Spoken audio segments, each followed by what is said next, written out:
지금 주가가 오를 수밖에 없는 건 우리나라가 변화의 중심에 있다. 즉 제일 어려울 때는 언제냐면 경기도 침체인데 변화도 없을 때예요. 그렇죠. 그러면 이거는 그냥 죽음이고요. 미국이 중국을 견제한 것이 한국에게는 좀 기회가 됐었던 기회 정도가 아니고 네. 어마어마한 기회가 되는 게 네. 많이 올랐잖아. 그동안 이렇게 많이 올랐는데 더 오르겠어? 더 오를 가능성이 높습니다. 이유는 크게 두 가지인데요. 하나는 뭐냐면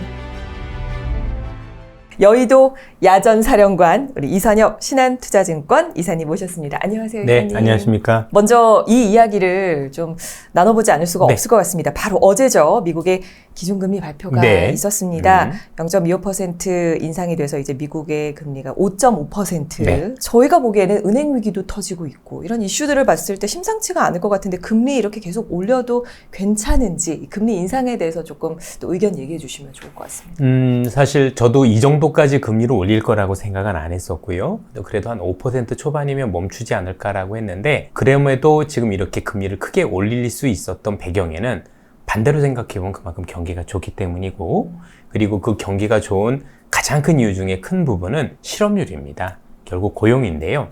모든 우리가 나중에 여기 보시는 분들께서 경제와 관련해서 어떤 이슈를 볼 때 제일 큰 핵심은 고용이에요. 무슨 얘기냐면 사람이 고용이 되어 있으면 침체가 안 와요. 결국엔 침체라는 건 고용이 됐던 것들이 실업으로 바뀌어서 내가 가처분 소득이 없어지고 그래서 소비를 못하면 그 소비를 못하는 게 심해지는 게 경기 경착륙이라고 얘기를 하는 거고요. 네. 또 금융위기라는 것도 똑같은 게 금융위기는 집값이 빠져서 금융위기가 아니고 집값은 빠지는 건 빠지는 건데 내가 직장을 잃어서 은행에서 빌렸던 돈을 갚지 못할 때 그게 부실 채권으로 잡히면서 금융위기가 오는 거거든요. 그래서 금융위기가 됐든 우리가 알고 있는 여러 가지 경기 침체든 전체적으로는 실업률과 연관이 제일 크다라고 봐야 될 것 같은데 네. 지금 이 실업률이 글로벌 역사상 처음 있는 일이에요. 사람이 너무 부족한 그리고 이렇게 많이 부족한 가장 큰 이유는 첫 번째로는 미국에서 1946년생에 해당하는 전후 세대라고 하죠. 베이비붐 세대가 300만 명 이상이 은퇴를 하셨고요. 사실 여러분들 나이를 따져보셔도 굉장히 어르신이잖아요. 네. 그렇죠? 거기에다가 이번에 코로나로 120만 명 이상이 돌아가셨고 또 200만 명이 넘는 분들의 이민이 오지 않으면서 이런 상황에서 이제 미국에서는 IRA라고 그래서 일자리는 계속 늘어나고 네. 있잖아요. 그러다 보니까 사람이 만성적으로 부족하고 만성적으로 부족하다는 얘기는 전반적으로 놓고 봤었을 때 미국의 경기가 어려워질 가능성이 없는 왜냐면 실업 계속 고용이 유지가 되고 네. 있으니까 그러다 보니까 금리를 더 올렸다 정도로 보시면 될 것 같고요. 그래서 우리는 긴축에만 자꾸 이렇게 바라보긴 하지만 사실은 그 한켠에선 그렇게 금리를 올려도 될 정도의 경기가 호전되고 있는 상황도 동시에 있다는 점에서 두 가지를 좀 같이 보실 필요가 있다고 생각을 하고 네. 그리고 전체적으로 연준이 이렇게 금리 올릴 수 있었던 배경에도 그만큼 튼튼한 경제가 뒷받침이 되고 있다. 그런데 이번에 7월에 금리를 올리고 나서 결국에는 7월이 마지막일 가능성은 점차 높아지고 있는 것 같아요. 그 이유를 조금 설명을 드리면 네. 일단 연준에서 여러 가지 얘기를 했는데 일단 뭐 경기 전망은 상향을 했죠.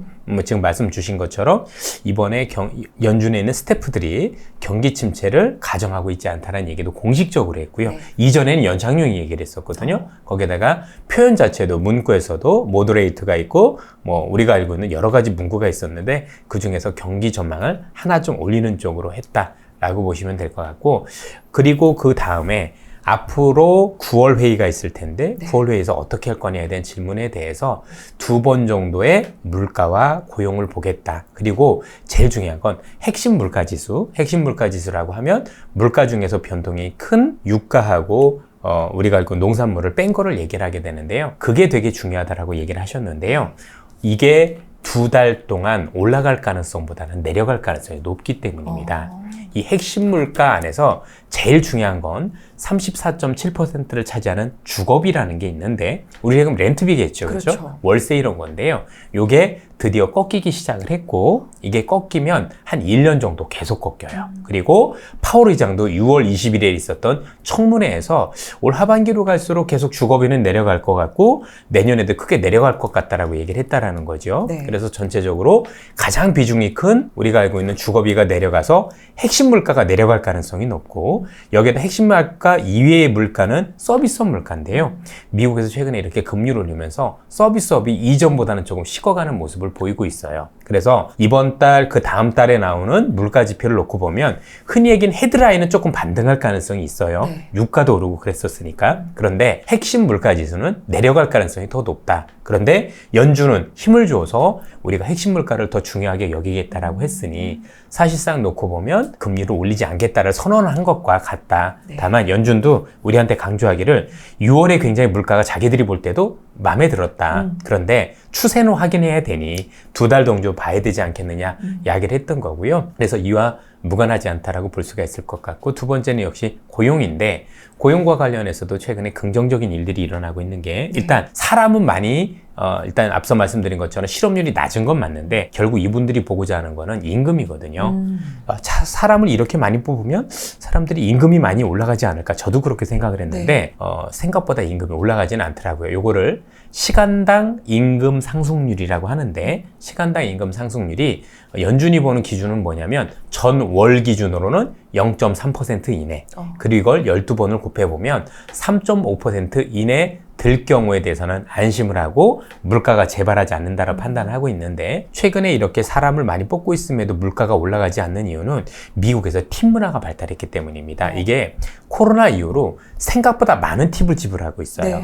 그래서 많게는 30%, 적게는 15%의 팁을 주면서 기업들은 이거죠. 내가 임금을 올려주지 않는 대신에 팁을 받아. 그걸로 하면 되지. 그러니까 기업들 입장에서는 자기들이 부담해야 될 이런 어떤 임금에 대한 부담을 우리 소비자한테 전가시킨 거예요. 그러네요. 어쨌든 조삼모사긴 하지만 기업들이 볼 때는 임금이 오르지 않은 거고 연준이 볼 때도 오르지 않은 거기 때문에 이걸 활용할 가능성이 높다. 그리고 또 최근에 제가 보니까 데이터를 보니까 생각보다 그 이민자들도 조금 유입이 늘기 시작을 했고 또 그동안 노동시장 밖에 있었던 애를 보기 위해서 여러 가지 하셨던 여성분들께서 노동시장에 참가를 시작을 했다라면 노동시장에 참여하는 사람이 많아질수록 내가 가야 될 일자리가 줄어들 거니까 임금 올려달라는 얘기는 못할 거잖아요. 그렇죠. 이런 것까지 감안하면 저희들이 볼 땐 특별한 이변이 없는 한은 9월에 금리를 인상할 가능성은 매우 낮아지는 게 아닌가. 그래서 저는 7월이 금리 인상이 종척지일 거다. 그리고 시간이 지나서 이런 지표를 확인해 갈수록 투자자들은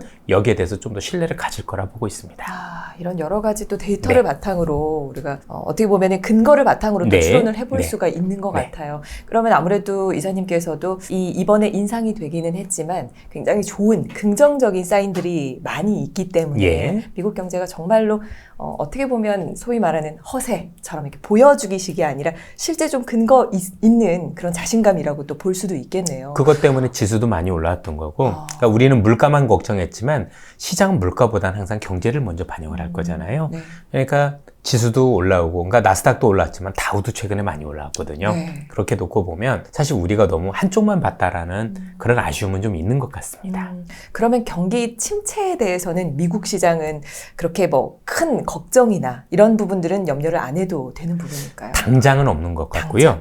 올해까지는 아닌 것 같고 내년 이후에는 혹시 모르는 거죠. 그런데 앞서도 말씀드렸지만 경기 침체가 오려면 결국에는 사람들이 많이 해고가 되어야 돼요. 고용 가까이 그래서 그 사람들이 돈을 쓰지 못할 때, 월급이 없어서 못 쓸 때 오는 게 우리가 하는 경기 침체이기 때문에 그거는 조금 시간을 두고 생각하셔도 늦지 않을 것 같고 굳이 너무 앞서서 그렇게 볼 필요는 없지 않을까 싶습니다. 특히 우리나라와 그러면은 이제 미국의 금리 차이가 역대 22년 만에 최고 수준으로 그렇죠. 사실 2%니까. 많이 벌어졌는데 우리나라의 어떤 경제 지표에서 봤을 때 이사님께서는 요거는 조금 유의 깊게 볼 필요가 있다. 아까 저희 미국에 대해서 얘기하시면서 실업률, 고용 이런 걸 보면서 조금 전망해보자 하셨다면 우리나라에서는 이런 지표나 이런 부분 조금 유의해서 보면 좋을 것 같다라고 혹시 얘기해 주실 만한 게 있을까요? 사실 우리나라가 다른 국가들보다 어렵다라는 건 익히 알려진 사실이고 특히 이제 부동산 PEF와 관련된 그런 부분들이 굉장히 안 좋은 게 사실입니다. 이제 우리나라는 두 가지 문제를 안고 있는 게 이 PEF를 주로 취급하는 데가 여러 증권사들도 있겠지만 최근에 새마을금고가 그 역할을 많이 했고요.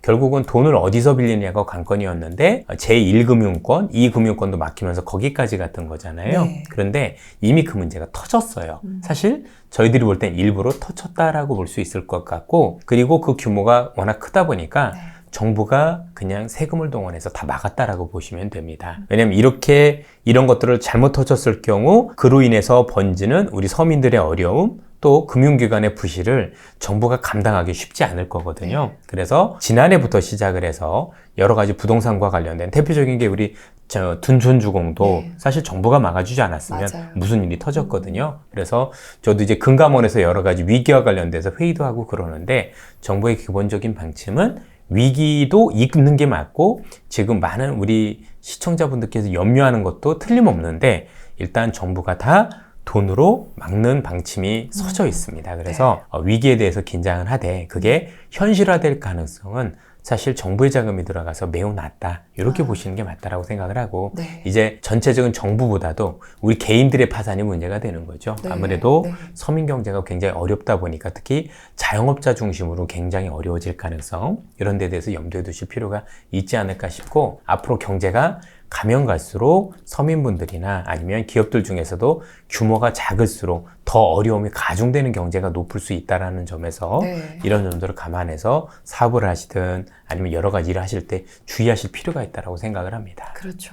네, 사실 말씀해 주신 대로 어떻게 보면은 정부의 자금으로 최악의 위기를 좀 막기 위해서 어떻게 보면 좀 보호를 했다고는 하지만 사실 계속해서 이렇게 또 정부의 돈으로 막을 수는 없는 거잖아요. 이게 폭탄 돌리기 뭐 이런 얘기를 하기도 하고요. 돈을 풀어서 계속 막는다는 게 장기화되면 사실상 또 걱정이 되는 부분인데 이렇게 해서 막다 보면 꼬리는 터질 수밖에 없어요. 다만 그 꼬리만 터지면 정부가 감당이 가능한 거죠. 그래서 전반적으로 놓고 봤을 때 정말 너무 썩은 데는 잘라낼 수 있는 계기가 되고 그 잘라낼 때 몸 전체를 잘라내는 게 아니라 일부분만 잘라낼 수 있다라면 비록 아프긴 하고 그 수술이 힘들 수는 있겠지만 그 피해가 적을 수는 있는 거죠. 그래서 정부에서도 모든 것들을 다 안고 갈 수는 없다라는 생각은 가지고 있지만 그래도 이 정도면 충분히 우리 국민들도 감내 가능하고 이로 인해서 새살이 날 수 있다는 생각을 할 수 있기 때문에 그 염려는 있을 거고 거기에 해당하신 분들은 너무 전 힘들 거라고 생각을 합니다. 그러나 전체적으로 우리 전체 경제에 미치는 영향은 제가 볼 땐 제한적일 가능성이 높아 보여요. 그렇군요. 감당 가능한 부분 그리고 피해를 최소화하는 그렇게 하려고 저는 돈을 투입했다고 생각을 하고 있습니다. 그렇군요. 우리나라는 지금 계속해서 금리를 동결하고 있습니다. 근데 앞으로 하반기 우리나라 경제 상황에 대해서 좀 이사님의 의견을 듣고 싶습니다. 우선 지금도 말씀 주셨지만 미국과 한국의 금리 차가 너무 많이 벌어져 있는데 여기서 추가적으로 더 벌리는 건 부담스럽기 때문에 한국은행 입장에서도 금리를 내리는데 굉장히 신중할 수밖에 없을 거예요. 사실 이 정도 경제가 어려우면 좀 내려야 되는 게 맞는 건데요. 그래서 많은 우리 서민분들께서 또 월급쟁이 부자들 이제 부자가 되셔야 될 것 같은데 보시는 시청자분들께서는 다른 사람의 돈을 빌려서 뭔가를 투자하거나 하는 거에 대해서는 되게 신중해야 된다라고 생각을 하고 있습니다. 그럼 앞으로 우리 전체적인 경제는 어떻게 될 것 같으냐? 제가 볼 때는 좋아진다, 나빠진다의 개념이 아니라 뭔가 변화가 생긴다 이렇게 보셔야 될 것 같은데요.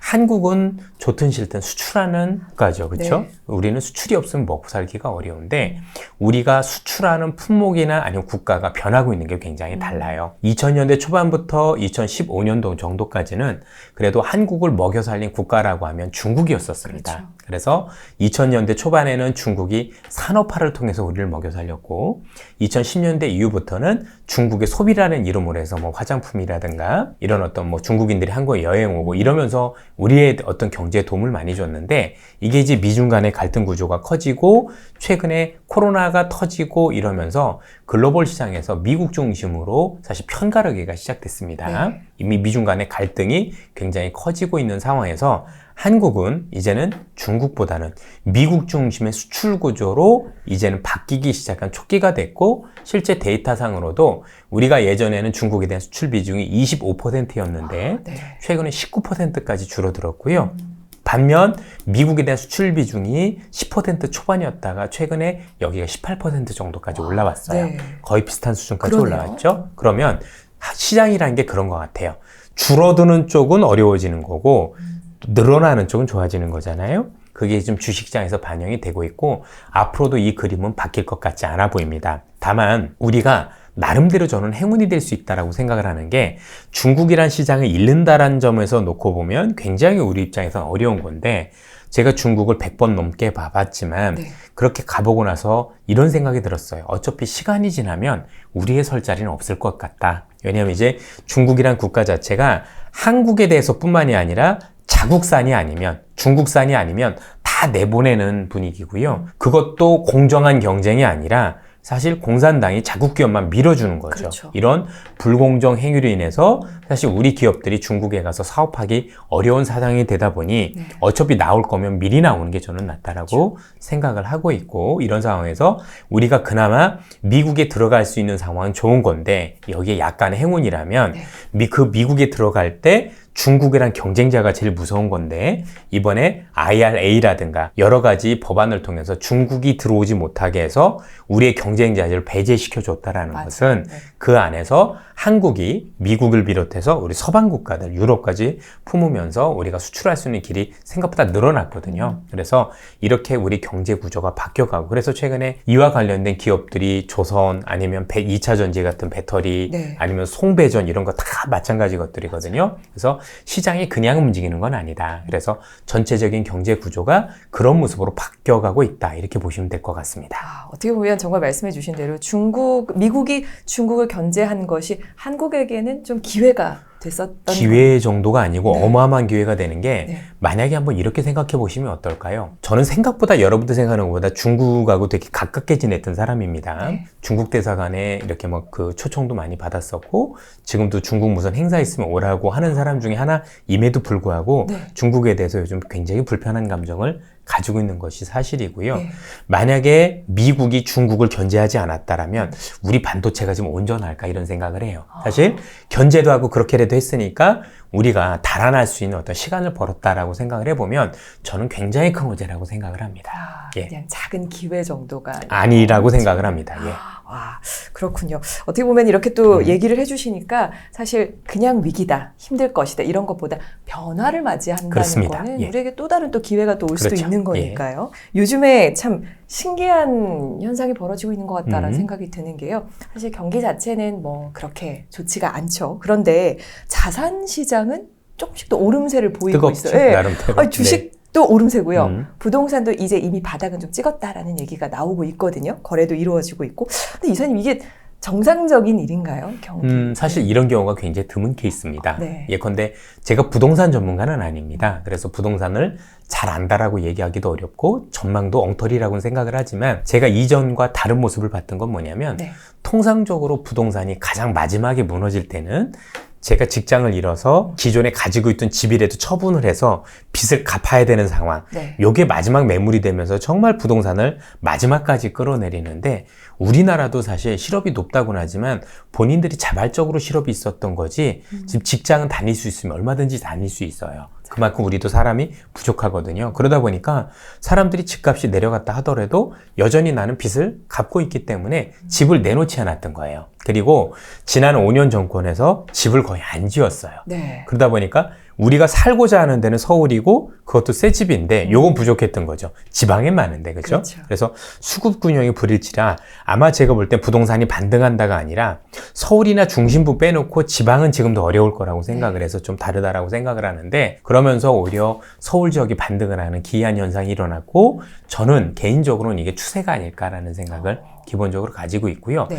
주식시장은 그럴 가능성이 원래부터 높다고 생각을 했어요. 주식시장은 이게 일반적인 경제와는 다른 게 우리가 경제라는 건 경제적인 용어로 하면 GDP라고 하잖아요. 그 나라 안에서 생산된 모든 부가가치 합인데 그 경제라는 건 우리 전체를 보는 건데요. 주식시장은 그 전체 중에서 아주 소수, 그러니까 우리나라의 기업이 수백만 개 기업이 있을 텐데 그 중에서 불과 2, 3천 개만 올라와 있는 거잖아요. 그렇죠. 그러면 주식시장에 있는 기업들은 우리로 얘기하면 국가대표급 애들만 있는 거예요. 그렇죠? 그래서 우리 이런 표현 많이 하죠. 양극화라는 표현을 많이 쓰죠. 네. 양극화라고 하면 사실 우리 서민분들은 굉장히 어려운 거지만 진짜 부자들은 더 좋아지는 게 양극화 아니겠어요? 그렇죠. 근데 그 진짜 부자들은 상장되어 있는 기업이라고 보시면 될 것 같아요. 그래서 양극화란 단어가 들리면 주가가 빠지는 게 아니라 즉 90%에 해당하는 개인들이나 서민들이 어려워도 나머지 10%만 좋아지면 오르는 게 주가의 속성이에요. 그러면 앞서도 말씀드렸지만 지금 주가가 오를 수밖에 없는 건 우리나라가 변화의 중심에 있다. 즉 제일 어려울 때는 언제냐면 경기도 침체인데 변화도 없을 때예요. 그렇죠. 그러면 이거는 그냥 죽음이고요. 그런데 지금은 경기는 좋지는 않지만 새로운 변화가 있고 그 변화가 40년 만에 변하고 그리고 이 변화의 크기가 너무 크다 보니까 우리 서민분들은 어렵지만 그 변화의 중심 있는 기업으로는 활력이 생기면서 전체적으로 경기는 어렵고 대신에 주가는 많이 오르는 이런 어떤 서로 다른 길을 가는 현상들이 벌어지고 있다고 보시면 될 것 같습니다. 전체적인 부분들을 이렇게 딱 정리해서 말씀해 주셨어요. 부동산 시장에 대해서도 이사님께서는 겸손하게 말씀을 하셨지만, 이사님의 말씀을 듣고 나니까, 그래서 서울의 중심지는 어쨌든 끝까지 계속 오르는 상황이고, 지금도 네, 지역 같은 경우는 또 다른 상황을 보이고 있지만, 아마 여러분들 농담 아니라 이번에 배터리로 돈 번 분들 생각보다 많거든요. 전 집 사라고 할 것 같은데요. 실제 제 고객들도 그런 분도 계세요. 왜냐하면 어떻게 보면 그럼요. 부동산에 투자하시려는 분들한테 지금이 기회니까요. 그렇죠. 왜냐면 돈을 많이 벌었고 네. 일부 빼서 괜찮잖아요. 그렇죠? 그러면 그런 수요가 있으면 팔려는 사람 별로 없잖아요. 그렇죠. 강남에서는. 네. 그러면 거기서 그런 수요가 생기면 더 오를 수밖에 없지 않을까요? 저는 그렇게 생각이 듭니다. 어떻게 보면 경기는 불황이지만 자산 시장은 계속 올라갈 맞습니다. 수밖에 없었던 상황에 대해서도 이렇게 짚어주셨습니다. 다 오르는데 왜 내 주식만 안 오를까라고 생각하시는 분들 굉장히 많이 계실 것 같아요. 지금은 좀 어떤 섹터는 조금 조심하고 어떤 섹터는 좀 비전이나 이런 것들이 괜찮을 것 같다라고 좀 한번 얘기해 주십시오. 사실 뭘 조심하느냐 안 하느냐 개념은 별로 없는 것 같아요. 왜냐하면 지금 안 오르고 있는 섹터들이 일단 너무 싸요. 워낙 저가기 때문에 사실 굳이 지금 이제 소외되어 있는 업종을 들고 있다라고 해서 굳이 제가 볼 땐 처리할 필요는 없지 않느냐라는 생각을 가지고 있는데요. 네. 문제는 뭐냐면 항상 주식시장이 오를 때는 오르는 것만 오르는 특징이 있습니다. 우리 영화 작전에서도 이런 얘기들이 많이 나오잖아요. 그죠? 네. 아무리 발악을 해도 되는 놈만 되는 게 세상이다. 이런 얘기를 하는데 네. 가장 중요한 건 뭐냐면 지금 시장을 올리는 힘이 뭐냐예요. 지금 우리 주식이 많이 오르고 있는데 오르는 이유가 분명히 있을 건데 그걸 경제라고 얘기할 게 아니라 변화라고 생각을 한번 해보시기 바랍니다. 그러면 변화의 중심에 있는 기업들은 그 변화가 나중에 기업의 이익을 창출할 수 있다는 기대를 깔고 오르고 있을 것이고 그러면 그 기업들은 앞으로 더 달려갈 수가 있겠죠. 그런데 그 변화의 중심에 있지 않는 기업들 같은 경우는 지금 시장의 수급이 제한적인 상황에서 앞으로도 더 소외될 가능성이 높다라고 판단이 돼요. 앞서도 말씀드렸지만 현재 우리 시장의 가장 큰 변화는 저는 크게 두 가지라고 보여지는데 그 변화의 하나는 우리가 미국 성장 동력 변화에 최적화된 기업들, 미국은 지금 잘 알고 계시는 것처럼 40년 만에 처음으로 제조업이라는 걸 키우겠다라고 얘기를 하고 있고 네. 한때 미국의 GDP 대비 30%에 달했던 제조업 비중이 지금 10%대까지 떨어져 있거든요. 그러면서 서비스업 중심인 건 알고 계시잖아요. 네. 서비스업하고 빅테크 기업 중심인데 이게 더 벌어지면 미국은 양극화가 더 심해집니다. 그러면 정치적으로도 많은 위험이 있기 때문에 경제란 항상 균형이 필요하잖아요. 그렇죠. 그 균형 때문에 지금 제조업 비중을 높이려고 하고 있고 또 이번에 코로나를 겪고 중국과의 사이를 보니까 이게 중국 없으면 국가가 안 돌아가는 걸 봤던 미국이 최소한 첨단 제조업 중심으로는 미국 안에 또는 미국과 가까운 캐나다나 멕시코 안에 밸류체인 즉 공급망을 하겠다라는 어떤 정책을 썼기 때문에 이와 관련된 기업들은 움직이는데요. 네. 중요한 건 이렇습니다. 많이 올랐잖아. 네. 그동안 이렇게 많이 올랐는데 더 오르겠어? 더 오를 가능성이 높습니다.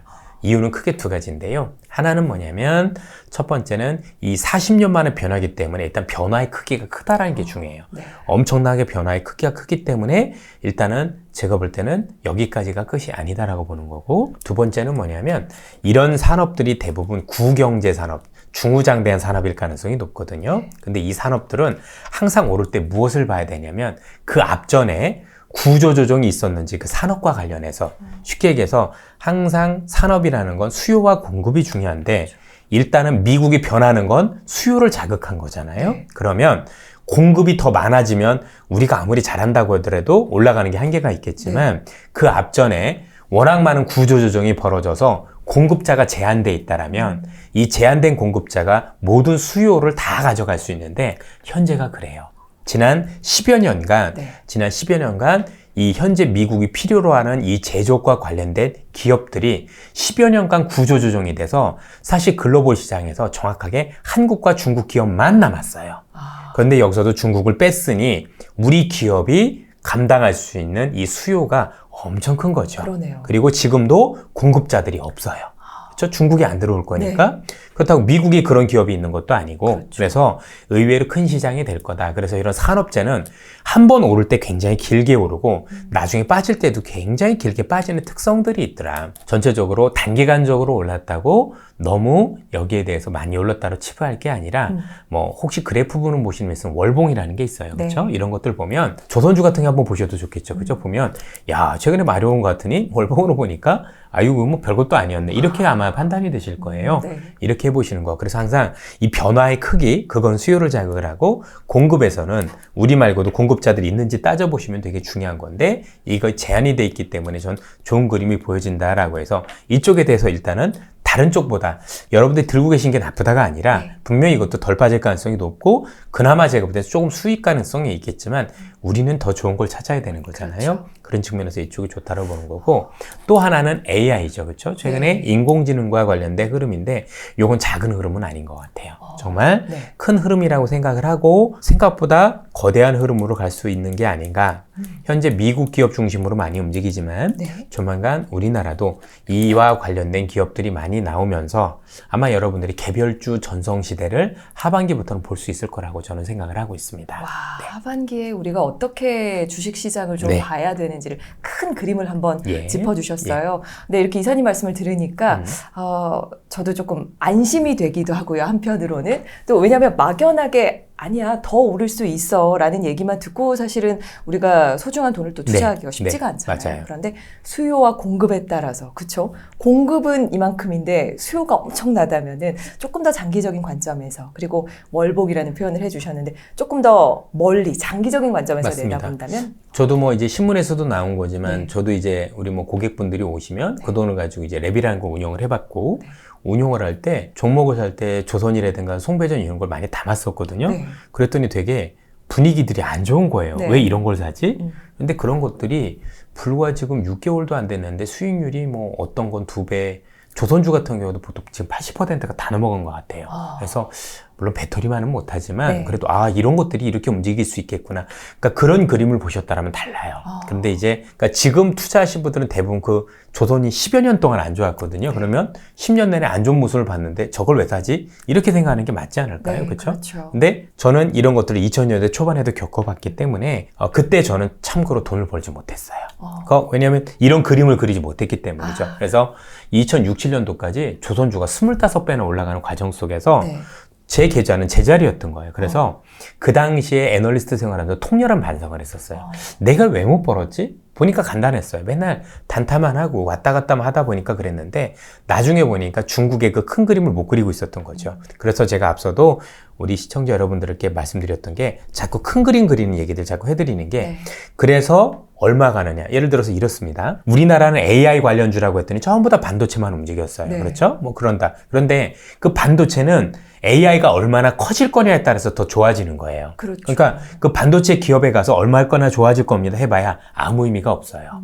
오히려 미국에는 그 빅테크들이 얼마나 더 투자를 많이 해야 되는 어떤 큰 크기를 가늠해보고 그럼 그 친구들이 더 많은 어떤 투자를 하게 되면 또 얘네만 하는 게 아니라 이게 글로벌로 확산될 수도 있잖아요. 그럼 거기에 들어가는 흔히 얘기하는 GPU라는 건 더 필요할 거고 그 GPU가 더 필요하면 거기에 들어가는 한국의 하이닉스나 삼성전자 HBM이라는 건 더 많이 필요할 거고 그리고 거기에 연관된 기업들이 좋아지는 거니 더 갈 수도 있는 거겠죠. 그래서 올랐다 내렸다 요걸 볼 게 아니라 현재 있는 AI 크기가 어느 정도 될 건지에 대한 고민부터 하시는 게 저는 더 중요하다고 봅니다.